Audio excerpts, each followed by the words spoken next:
go inside and see people's houses and the conditions that they're in. I really didn't have words to express when I was out looking around, and some of you may have seen me. I may have been to your house, and I kind of wanted to explain the process and where we are now. I wish I could sit here right now and give you an answer about FEMA, but I can't because they haven't declared us yet, but that really does not mean anything. And I want to assure you, I've been doing this for a long time. This doesn't mean anything. FEMA has a process, and we are along in the process. So I'll explain where we are, and then I'll try to answer your questions. When we have any sort of an emergency, we go through our state partners. It's the Office of Emergency Management in Albany. We did that right away. But what happened, this was unusual in that it was such a large-scale event that FEMA was actually triggered by President Obama prior to us asking for FEMA to be triggered, which is very unusual. That doesn't happen. But President Obama looked at the situation, saw the hurricane, and based on that information, he actually made a declaration before we asked for a declaration, before the state asked for a declaration.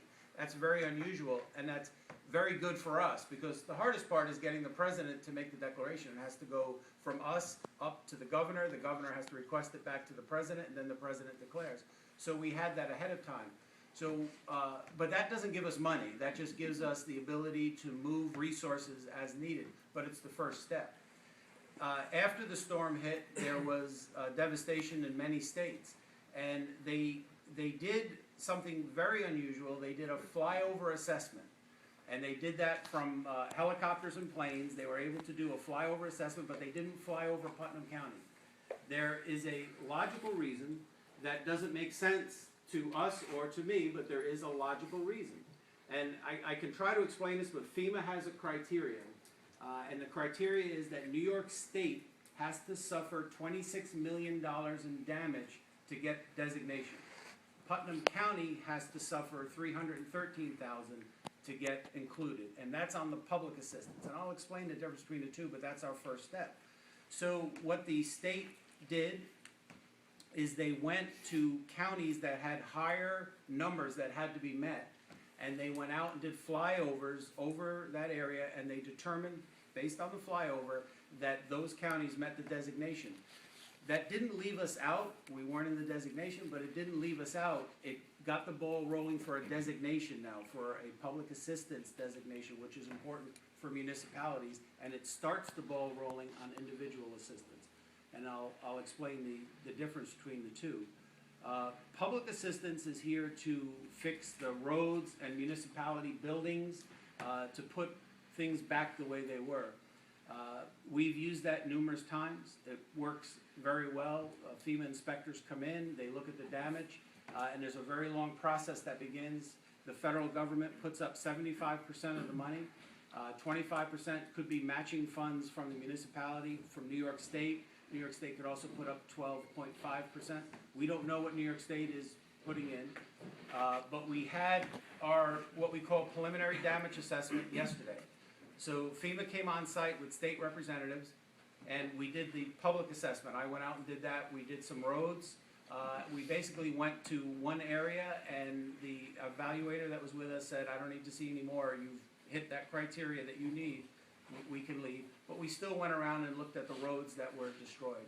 So that was very good for us. I'm very confident that we will get that because that's the procedure and we hit that amount. Individual assistance is a little different. Individual assistance is what you're looking for. You're looking for your individual assistance. You're looking for FEMA to give you funds so that you can put your personal lives back in order.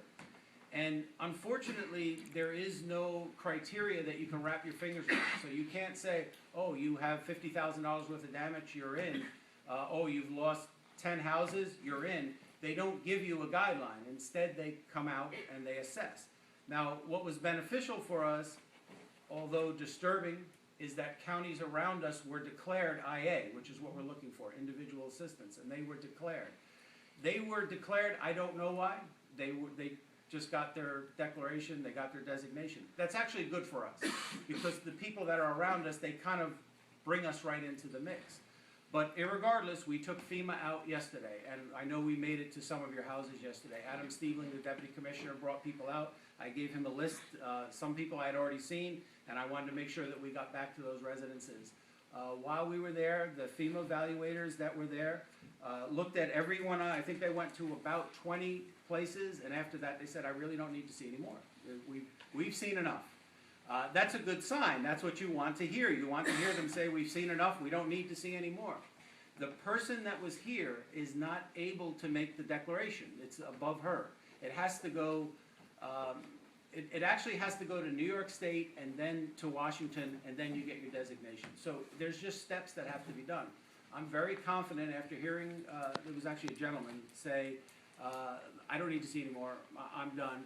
I talked to him offline and privately, and he said he couldn't believe the devastation. He said he felt like I did. He said, you know, it's hard. This is what he does for a living. He says it's hard to go out and look at this because you want to reach out and tell someone, here's the help you want, I've got it, here's the check, do what you need to do.